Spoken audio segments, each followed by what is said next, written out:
Hey, good afternoon, everyone. This is Scott Latchet from PSFK, and I am joined by my colleague, Penn Whailing. We're excited to be presenting our latest webinar, which is related to our Future of Retail report.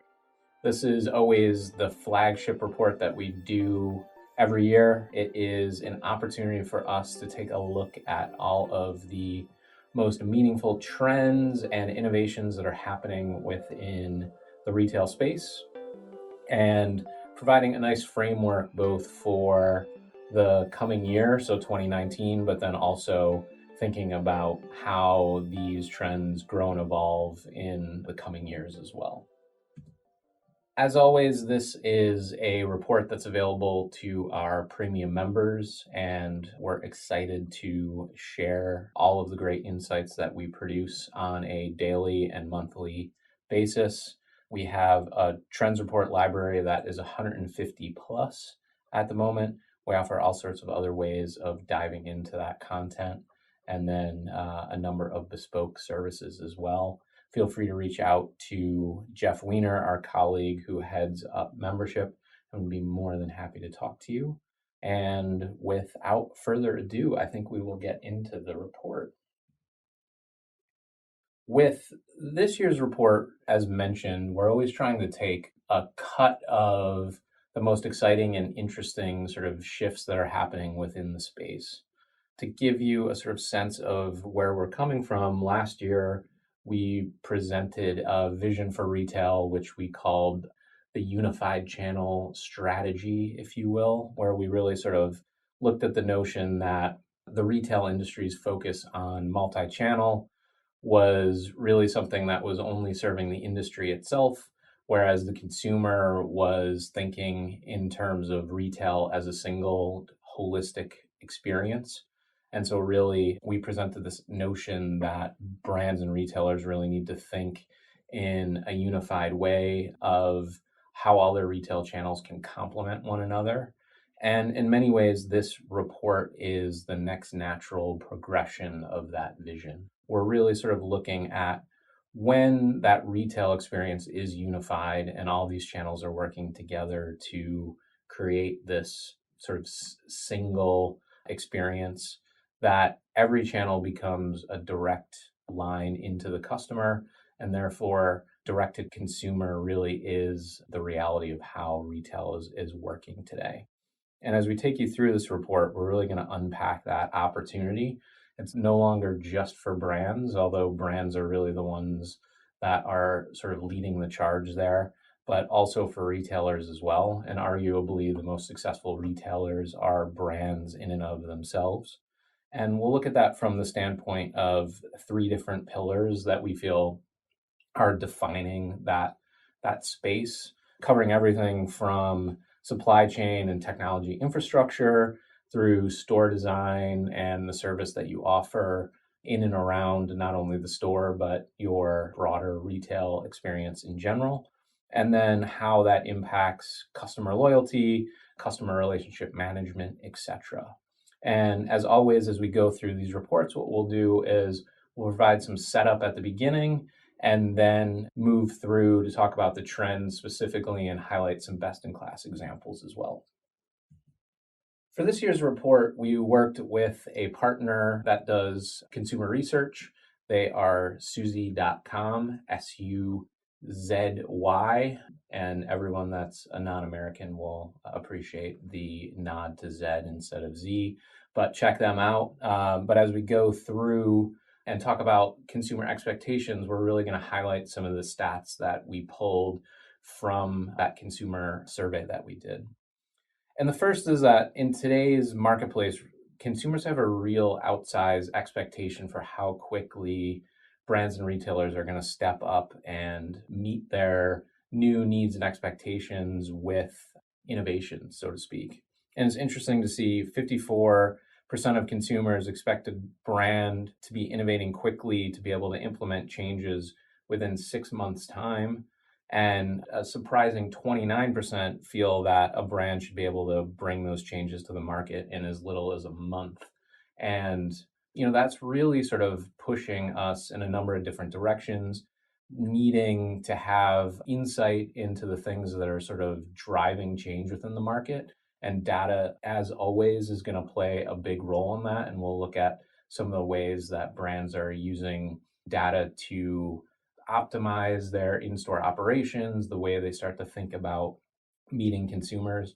And also, as we talk about direct to consumer, it's important to have that open line of communication to your consumers as well, so that you're speaking to them, listening to them, and taking their feedback and putting that directly into your pipeline, whether that's for products, services, or experiences that you're thinking about building. Similarly, I think the sort of expectation now from consumers is that choice and flexibility are really the sort of to the cores around what they expect from the retail experience. They have an ever-changing set of needs because of their familiarity interacting with all of the various digital services that they're used to. They have that sort of flexibility baked into their DNA, if you will, and they want to know that you're going to be able to meet their particular needs with a variety of different services that appeal to them in that moment. When that comes to shopping, one of the big sort of pieces that is super important to how what people expect nowadays is that delivery experience. 82% of consumers we surveyed say that they're more likely or much more likely to purchase from a brand that offers multiple delivery options. And we've seen that in this sort of new approach to retail, where it's just as common for a consumer to shop in store, purchase online for next day delivery, and or browse online, put a bunch of items in a shopping cart, and then expect that they'll be able to go in store within the hour and have those ready to be picked up. And that also sort of points not only to delivery, but also thinking about the role that the store plays in the larger supply chain within this new model of fulfillment, and how it's a much more networked as opposed to linear approach. Personalization is obviously something that we talk about quite often as consumers interact with a particular brand or retailer, especially online, but also now as that relationship carries over into the offline world. There's an expectation that all of the information that they're sharing will translate into a more personalized experience. And there's an expectation that a brand or retailer has the infrastructure in place to recognize them. And it really translates into a more loyal shopper who's going to be returning more often. 71% of consumers say they're more likely or much more likely to purchase from a brand that offers a personalized shopping experience. And we see that being carried out in a number of different ways that we'll detail within this report. But it's less about personalized product nowadays and much more about that sort of recognized experience that's going to happen. And then finally, there's been a lot that's been spoken about in the past 12 to 18 months about the role of brands and or retailers as lifestyle partners. Consumers are coming to you as, yes, a consumer that needs to purchase things from you as a brand or retailer, but ultimately they are a multifaceted individual with all sorts of different things that they're trying to achieve beyond just making a purchase. So much of that purchase is tied into their passions, their interests, as well as a particular set of needs, but then also their aspirations and their identities.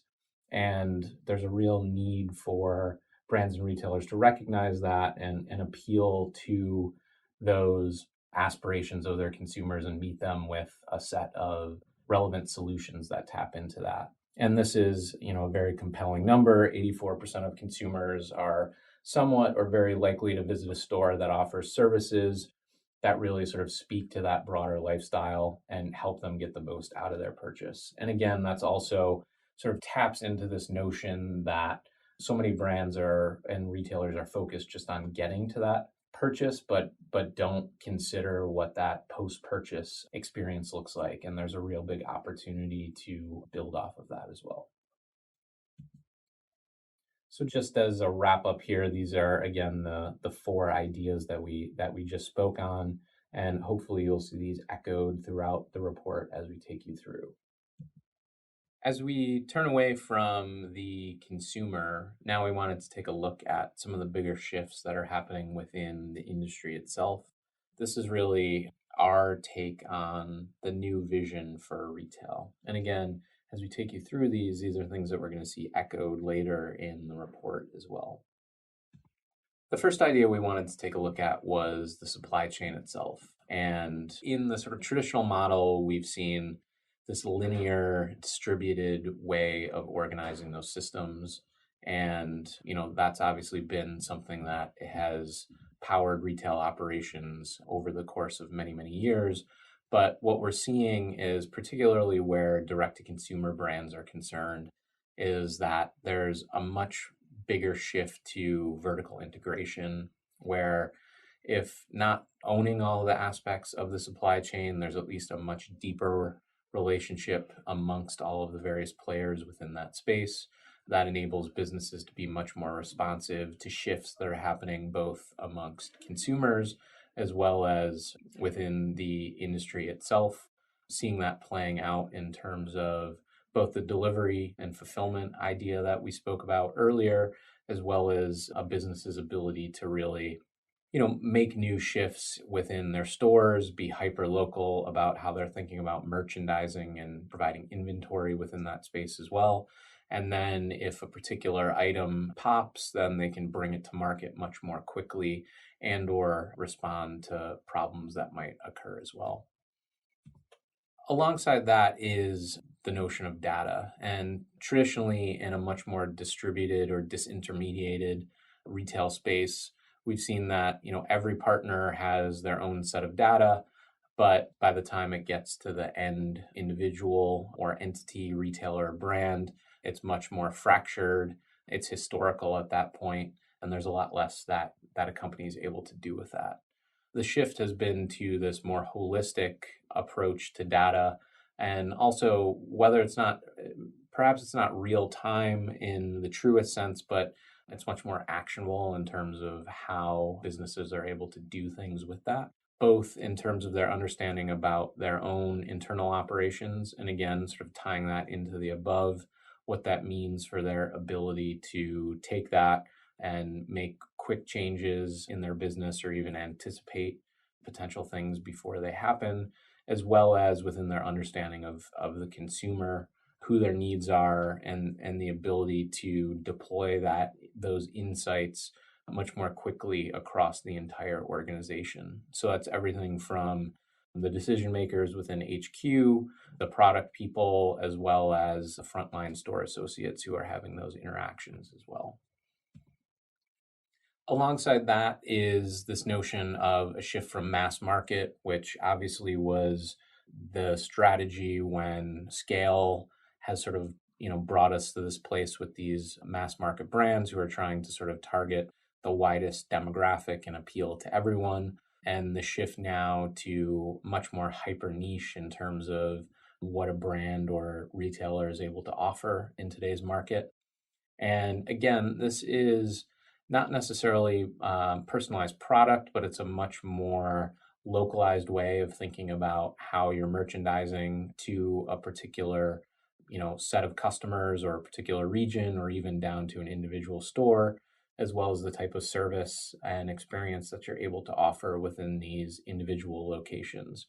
And we've really seen this sort of reflected within consumers' behaviors within the marketplace much more generally as well, how social media and the like has created room for so many different niche interests and passions. And there's an expectation that that same level of attention will carry over into all of their dealings with brands, and particularly within the retail space. As I mentioned at the top, as we explored in last year's report, we sort of moved away from this channel-focused approach, which was much more siloed in terms of thinking about digital and offline being very separate, and even more so mobile and social and all of these different channels being treated differently, having different teams associated with them, a different set of inventory, etc. Now thinking about how those channels work together in a much more agnostic way, being able to track customers across all of those various channels and recognizing that generally speaking, there's going to be multiple channels at play as a consumer goes from that consideration phase all the way to the purchase phase and then through that post-purchase journey, and being able to appeal and meet them in all those different facets in a much more consistent and complementary manner. And then finally, thinking about this notion of acquisition of customers, which again is very focused on pure numbers, foot traffic, transactions, and moving into a much more emotional and relationship focused way of thinking about, how you retain customers, what you're able to do once they're in the fold. There's certainly compelling statistics about how loyal customers, their lifetime value is, grows over time. And certainly once you have loyal fans in the fold as well, you can activate them and turn them into ambassadors, and they can start to do some really interesting things for you as a brand, which we'll get into as well. Now, I know I've done a lot of talking here, but now it's time to turn things over for a little bit to my colleague Penn, who's going to get a little bit more into the details of the particular report and talk through the key themes that we identified in the report, and then we'll dive into the trends shortly thereafter. Don't worry, I will be chiming in as always as we go through this, but I will step back for the moment and let Penn take over. Great, thanks, Scott. So today we're going to be taking you through the 3 key pillars that we've identified that define the direct-to-consumer approach. And the first one is all about owning the infrastructure and building that vertical integration to deliver upon the increased consumer expectations for speed and convenience, and to collect valuable data in order to continually improve your products and operations and logistics in order to stay ahead of shifts in the marketplace. And the second one is all about owning the experience. And this is really about embodying your brand, no matter the channel, in order to control the customer experience at every stage of their journey and ensure that your brand becomes an important part of their lives. Our third and final pillar is about owning the relationship and really embracing your customer and giving them ownership and a stake in their favorite brand and rewarding them for their continued loyalty. So for each of these pillars, we'll be going through 3 key trends and then highlighting some best-in-class examples for each. So again, this first pillar is about vertical integration, allowing you to own the infrastructure and logistics. And the first trend that we've seen is about using automation to outsource the repetitive and time-consuming tasks, really freeing up your store associates to focus on the higher-level customer service aspects of their job and to be more efficient. And an interesting example that we saw of this was Walmart, who partnered with technology company Bossa Nova to create robots that can manage the inventory and free up the store associates from spending so much time restocking their shelves. And one interesting fact was when they initially introduced this, they thought that customers would be worried or scared or super curious about the robots, but actually, they said that 50% of the customers in the stores just treat it like any other piece of equipment, which we think speaks to just how normal this is for them. But they've started introducing these at 50 Walmart locations. Walmart has also introduced robots that can scrub the floors at certain locations, which I was shocked to realize store associates spend several hours a day doing. It's one of their huge, most detested tasks. So a robot that can offload that is really improving their employee experience as well. And they're also adding more things like conveyor belts to their back rooms to automatically sort products and reduce the amount of labor needed to unload shipments of new inventory. Yeah, it's interesting. I hopefully there hasn't been too many eye rolls from out in the audience. We're certainly aware of what robots and automation sort of means just more broadly within the marketplace. But, again, our real focus here is thinking about what that means in terms of not eliminating jobs, but just shifting the attention and what those human jobs actually turn into, which is creating a better and, more sort of high touch experience. And the other thing to note about this particular example is that recently Walmart has also introduced a suite of apps for their employees that are all sort of meant to help create better efficiencies within a number of the different tasks that they have to do at a day-to-day basis. And one of the apps actually works in concert with these robots so that when there's a need for restocking of a particular item, the associate will actually receive a notification and then will be directed to where or what is needed out on that floor. So benevolent robot overlords, if you will. I, for one, welcome our new robot overlords. So now we'll just show you a short video. When it comes to retail technology, we're pushing the boundaries of what is possible through robotics and AI.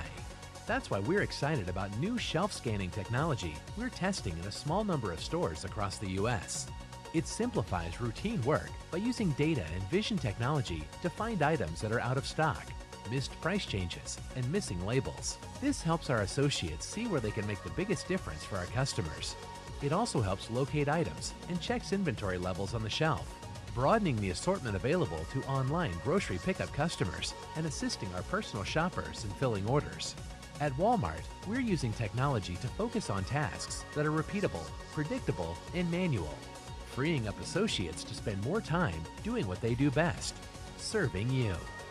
When we combine the passion of our people with the power of technology, the possibilities are endless.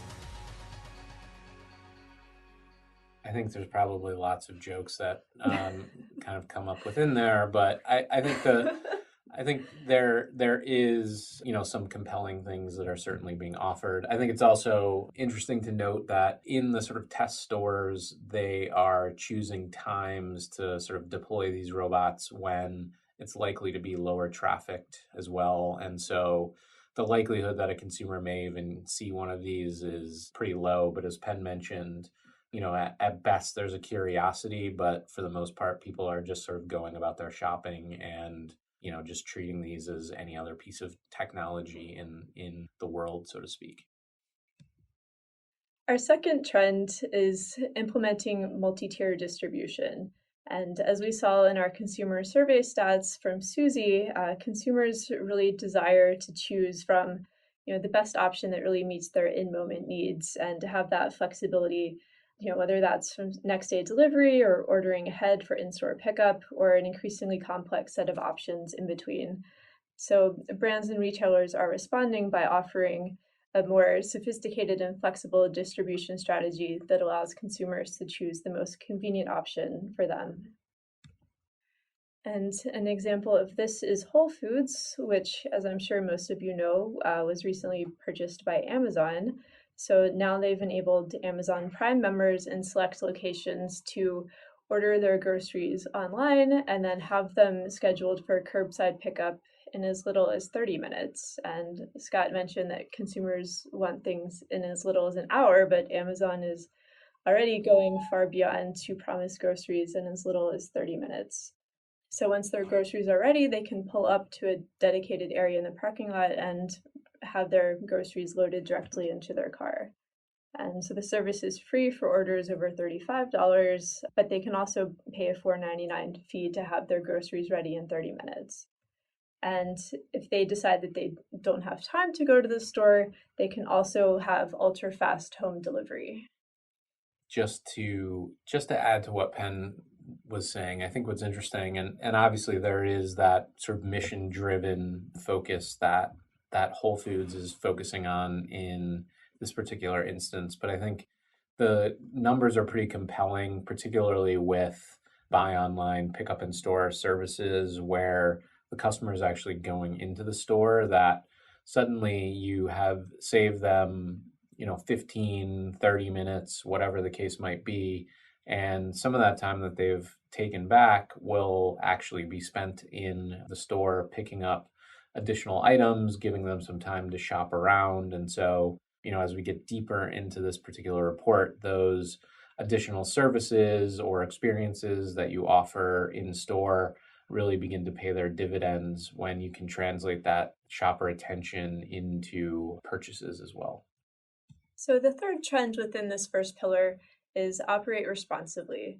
And as we saw with the Suzy consumer survey stats, consumer expectations in terms of brands being able to innovate and adapt and meet their needs quickly are escalating, with a significant percentage of people expecting brands to be able to respond within 1 month.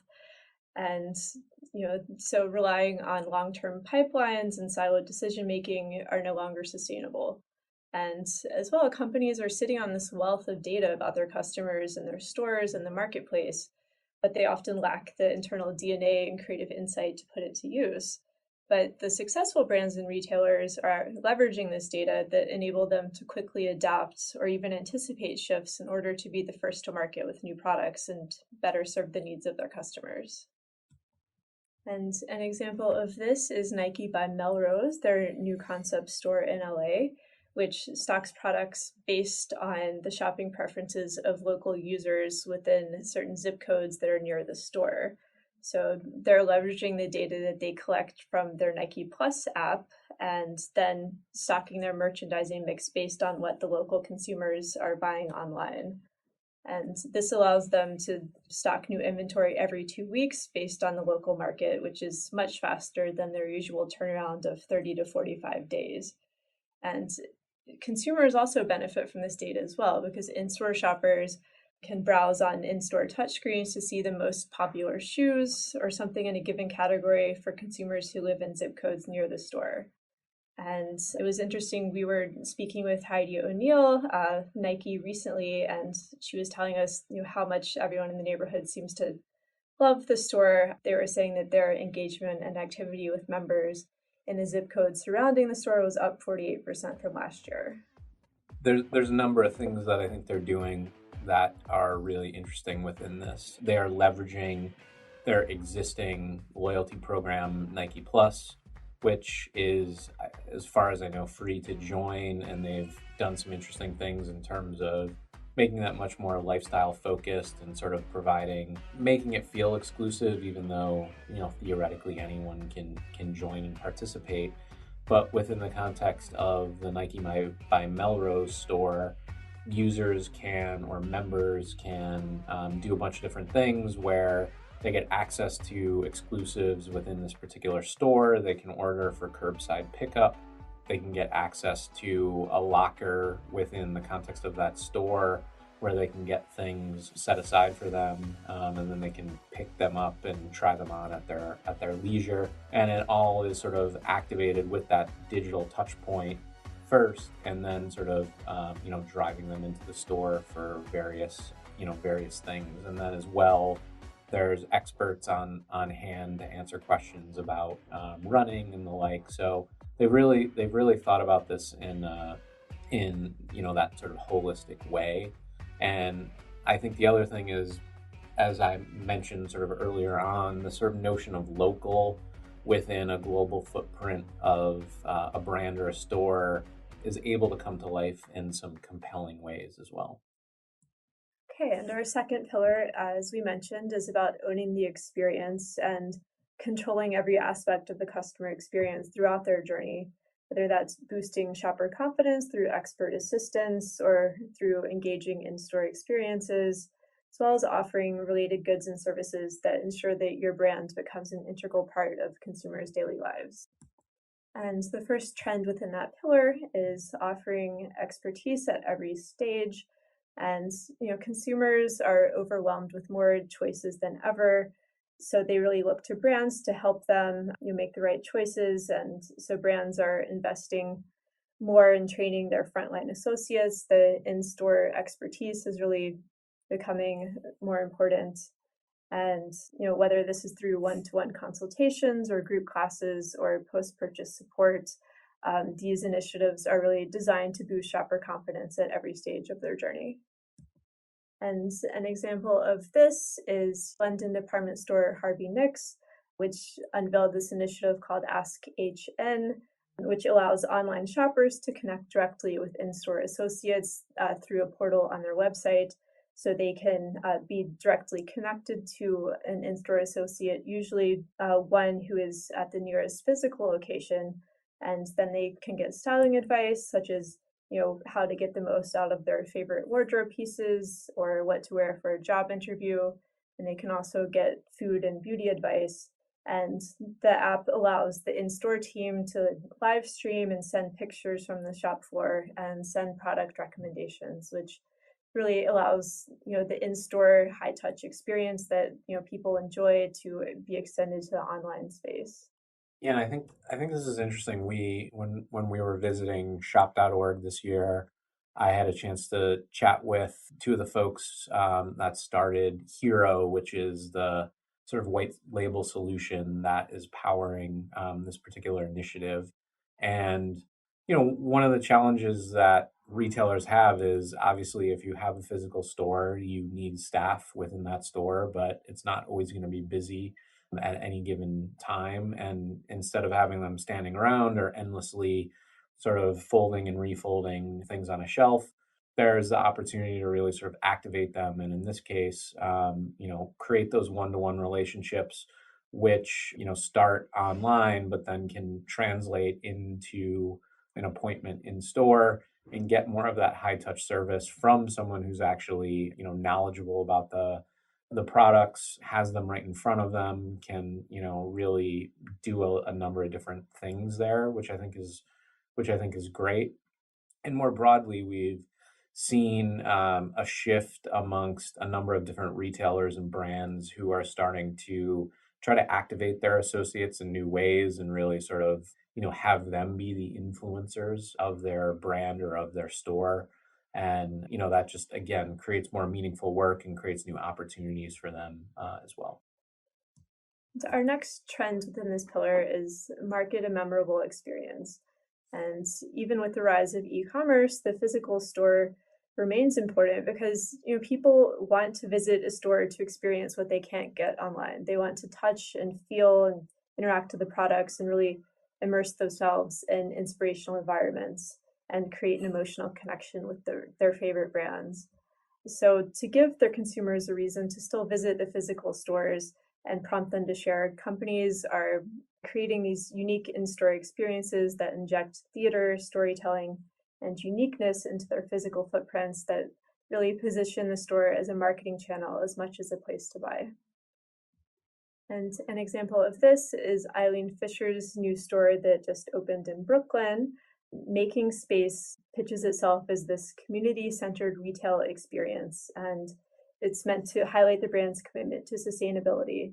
And it serves as a local hub that engages the community through things like artist-led workshops, film screenings, gallery exhibits, and neighborhood events. And it also highlights the brand's commitment to sustainability by making creative use of discarded garments for its decor, recycling Eileen Fisher clothing into fitting room curtains and rag rugs and things like that, and even inviting an artist in residence to turn old clothing into limited edition pieces. And we recently spoke with Rebecca Perrin, the Chief Creative Officer of Eileen Fisher, and she said that the store is about selling things other than clothes. It's about selling their values, and they have a triple bottom line of people, profit, and the environment. And for a brand that's been around since 1984, I can't even quickly do the math in my head. It's interesting to see, particularly recently, how much is being written about them as there's so many things that are happening within the fashion space, and sustainability is again becoming this big sort of push within the industry at large. And this is something that's been at the heart of the company for so long. And all of the various aspects of that are being manifested within the context of this particular store. Certainly with the store, I think as well, they're trying to appeal to a younger demographic and bring to life a lot of those values, both in terms of how the business is run and the products that are sold, and share that with this particular space. Well, and judging from my younger millennial friends who are obsessed with Eileen Fisher, I think they're definitely succeeding in reaching that younger demographic. And the third trend within this pillar is about curating a broader lifestyle. And consumers today have more options to purchase goods from anywhere, so they're really looking to find an identity with their trusted brand. In order to differentiate themselves from the competition, brands are developing complementary content, products, and services to really speak to the broader needs and passions of their customers, to not only extend their reach and expertise, but integrate themselves into people's daily lives. And an example of this is Casper, who's really trying to position itself as a sleep company in order to expand its product, service, and customer runway. Instead, they initially started offering direct-to-consumer mattresses that you order online, and they come in these fun boxes that you open, and the mattress just grows inside your bedroom. But they've really tried to stand out from the crowded mattress space, and they've started slowly rolling out an adjacent range of product offerings, but they've also started producing educational content and services that are really dedicated to helping their customers achieve a higher quality sleep. So some of these initiatives are things like Woolly, which is their bespoke print quarterly journal, as well as the recently opened Dreamery, which is a lounge in New York City where tired visitors can pay $25 for a 45-minute nap in a private nook that is outfitted, of course, with a Casper mattress. So it really lets the consumers engage with the Casper mattress. Mattresses, although they do have a guarantee, they're a pain to return. So this lets them embrace the mattress and try them out before making a purchase. And as Penn mentioned, I think what's most interesting about this is how they're trying to sort of differentiate themselves from the other mattress makers. If they just thought of themselves or positioned themselves as a mattress company, then ultimately they'd be competing against all the other mattress makers out there. And now they can really make the conversation much more broadly about wellness, specifically around sleep. And we know how important that is to consumers' lives, how much more of a focus is being placed on that as well. And then slowly that's starting to manifest in these experiences that they're offering, and as well as the products that they're developing in line with that as well. Yeah, as we were speaking with their director of experiential marketing last year, she was saying that by designing these experiences, they're trying to provide moments and spaces where a customer might not generally take a time to pause and take care of themselves, but they're offering them this opportunity for wellness and really thinking of themselves as rescuers, providing people who may not otherwise be able to take a nap. And our third and final pillar is about owning the relationship and embracing your customer. And the one thing that really has defined direct-to-consumer brands is the deep, ongoing, two-sided conversation that they have with customers. They not only use data to send personalized communications, but they actively solicit input from their customers and invite them to contribute to research and development, and really try to give them ownership over their favorite brands and reward them for their loyalty. And the first trend within this space is power one-to-one relationships. And with the rise of e-commerce, people still want to be treated like an individual, and they want to feel like their brands understand them and their unique set of needs. And this is becoming increasingly difficult as companies take their operations global, and it's becoming harder to meet these expectations for personalized service. At the leading edge, brands are starting to use machine learning and AI-enabled systems used alone or in conjunction with a human associate to interpret this trove of personal data that brands now have access to in order to power rich one-to-one communications to make every shopper feel special. And an example of this is Alibaba, the Chinese e-commerce giant who recently partnered with the fashion brand Guess to pilot its first fashion AI concept store that features smart racks and high-tech fitting rooms, and it allows shoppers to check in with a QR code or via facial recognition when they arrive in the store, and in order to unlock this personalized experience. And all of the items are enabled with RFID, so when they pick them up, they automatically appear in a smart mirror, which can subsequently suggest outfits to complete their look based on either the customer's previous purchases or the store's latest and most popular products. And shoppers can use the smart mirror to add items they would like to try on to a virtual shopping cart and have them appear in the dressing room. And if they can't find what they're looking for in the store, they have the option to add clothing from other Taobao virtual stores via in-store tablets. The Chinese market is super interesting in terms of the innovation that's taking place there. And one of the things that this really touches on is, not just China, but so much of the world now is mobile first, just in terms of how all of their digital interactions take place. But particular to the Chinese market is the prevalence of mobile payments that are being made available through systems like Alipay and WePay, which is Tencent's WeChat payment system, which are not only powering mobile transactions, but also much more largely sort of replacing credit cards and cash in terms of how people are interacting within physical stores as well. And so really what you have is that sort of convergence of these digital behaviors manifesting within the physical store. Whereas Penn mentioned, you have someone who's, physically checking into the store, and that mobile device in many ways is what's powering those recommendations and all of the sort of data that's available through that, and how that is starting to play out within the marketplace, particularly in China, is super, super interesting. For sure. The second trend within this pillar is about giving customers ownership.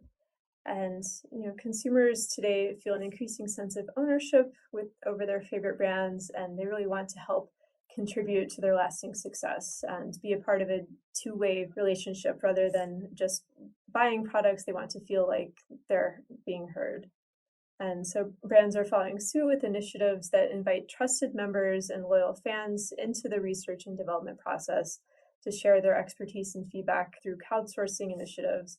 And this not only deepens the level of engagement, but also creates buzz and a built-in audience of customers who are committed to the products leading up to launch. And an interesting example of this is Target Studio Connect, Target's invite-only top-secret social network that allows brand superfans to weigh in on product design.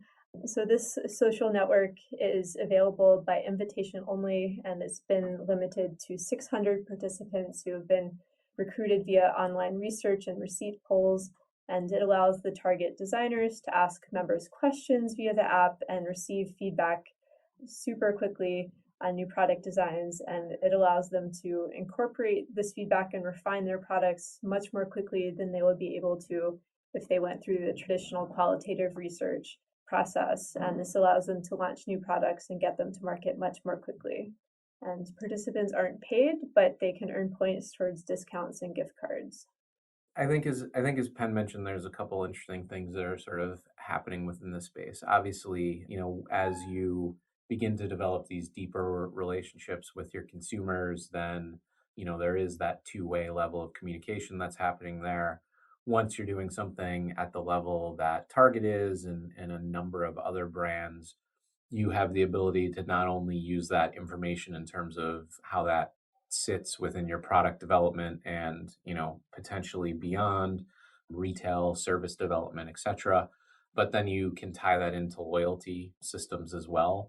And then you have that sort of ambassador level relationship with your consumers, and you can begin to activate them in various ways.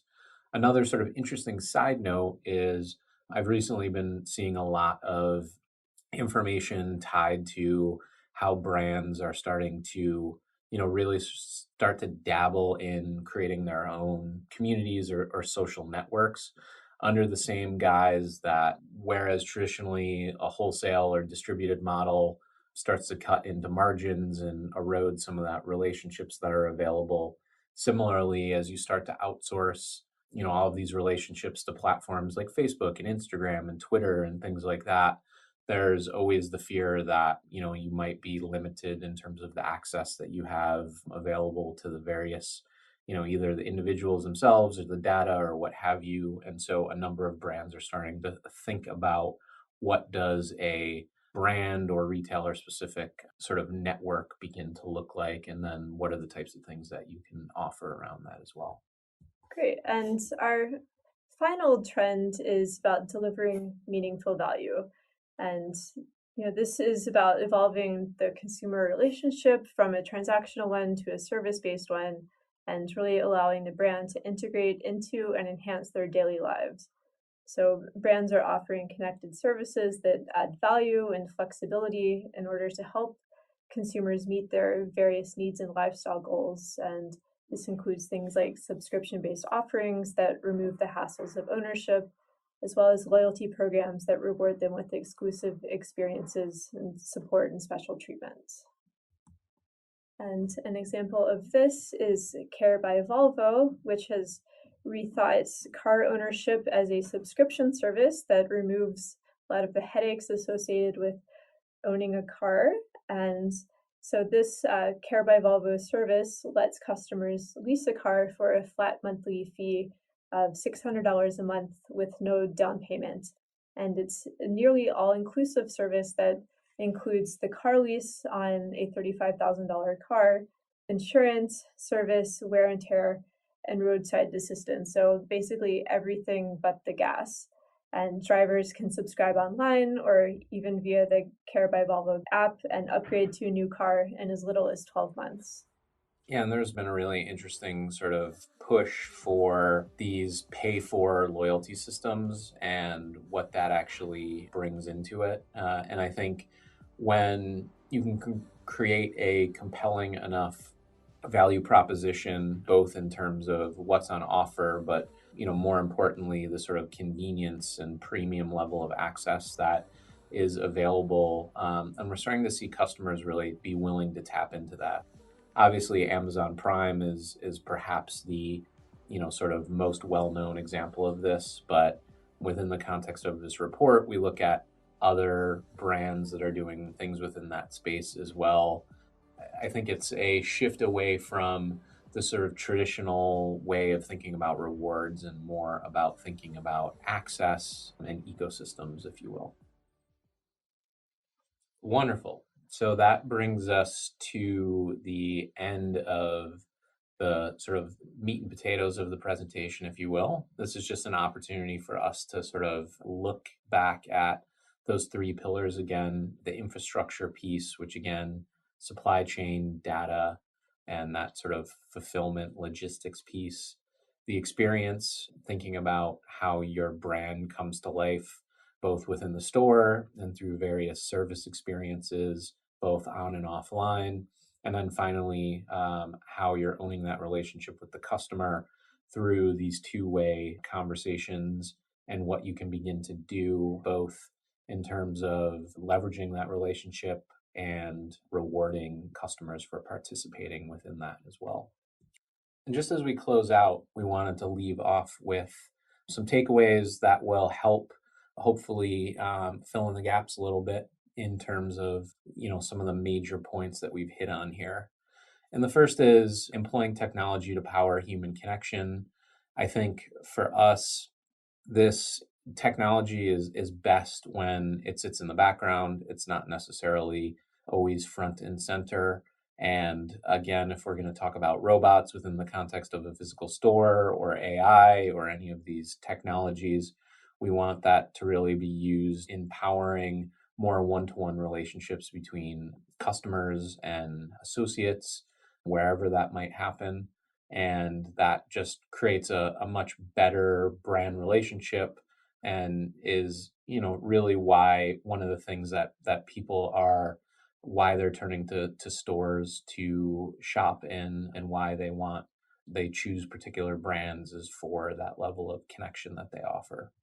Number two is really just sort of underlining this sort of notion of what convenience means in the marketplace today. It's not just about saving time, but it's about elevating time.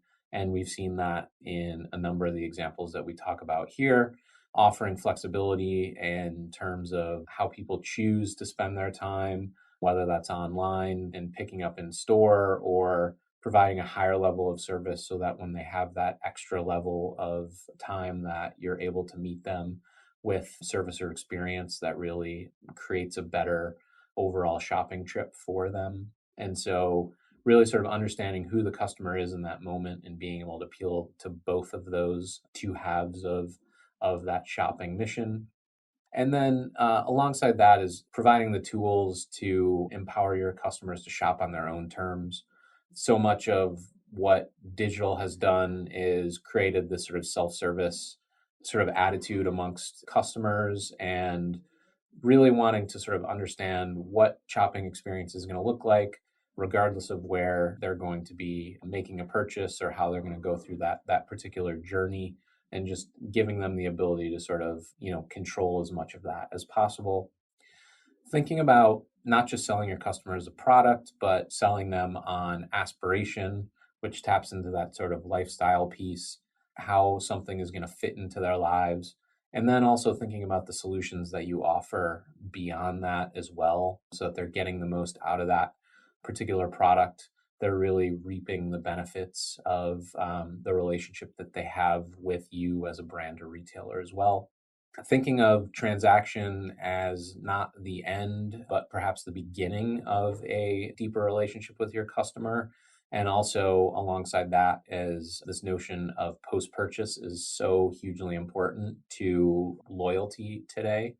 So how do you really tap into that with that level of post-purchase support and sort of meaningful experience that is going to elevate that experience for your customer and create these long-term relationships?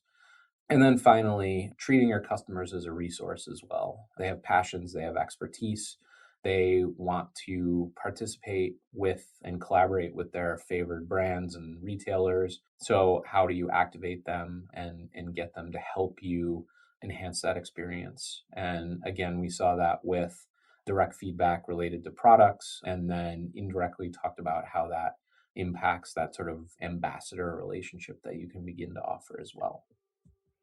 So that takes us to the end of the formal presentation. And with that, I thank you all for joining us, and we look forward to hearing any feedback and sharing the report with you. Thanks. Thanks.